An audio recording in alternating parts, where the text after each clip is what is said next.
జనకమహారాజా వింటివా దుర్వాసుని అవస్థలో తాను ఎంటటి కోపవంతుడు అయినను వెనుక ముందు ఆలోచింపక ఒక మహాభక్తుని శుద్ధిని శంకించినాడు కనుకనే అట్టి ప్రయాసముల పాలైనాడు. కావున ఎంటటి గొప్పవారైనను వారు ఆచరించు కార్యములను జాగ్రత్తగా తెలుసుకొనవలెను. అటులా దుర్వాసుడు శ్రీమన్నారాయణునికడ సెలవు పొంది తనను వెన్నంటి తరుముచున్న విష్ణుచక్రాన్ని చూచి భయపడుచూ తిరిగి మళ్ళీ భూలోకానికి వచ్చి అంబరీషుని కడకేగి, అంబరీషా, ధర్మపాలకా, నా తప్పులను క్షమించి నన్ను రక్షింపుము. నీకు నాపై కల అనురాగముతో ద్వాదశీ పారాయణమునకు నన్ను ఆహ్వనించితివి. కాని నిన్ను కష్టముల పాలుచేసి వ్రతభంగము చేయించి నీ పుణ్యఫలమును నాశనము చేయతలిపెట్టితిని.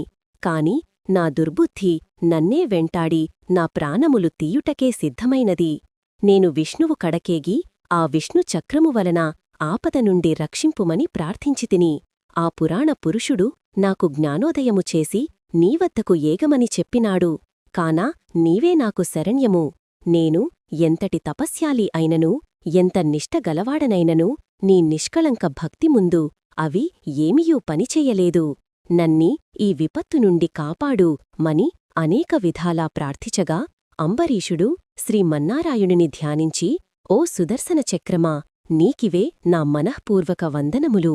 ఈ దుర్వాస మహాముని తెలిసియో తెలియకయో తొందరపాటుగా ఈ కష్టమును కొనితెచ్చుకొనెను. అయినను ఈతడు బ్రాహ్మణుడు కావునా ఈతనిని చంపవలదు. ఒకవేళ నీ కర్తవ్యమును నిర్వహింపతలచితివేని ముందు నన్ను చంపి తరువాత ఈ దుర్వాసుని చంపును. నీవు శ్రీమన్నారాయణుని ఆయుధానివి.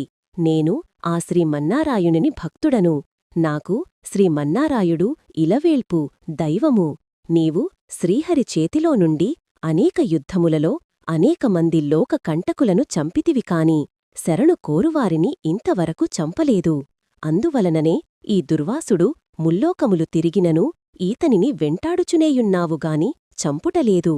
దేవా, సురాసురాది భూతకోటులన్నీయూ ఒక్కటిగా ఏకమైనను నిన్నేమియూ చేయజాలవు. నీ శక్తికి ఏ విధమైన అడ్డునూ లేదు. ఈ విషయము లోకమంతటికీ తెలియును. అయినను మునిపుంగవునికి ఏ అపాయమూ కలుగకుండా రక్షింపుమని ప్రార్థించుచున్నాను.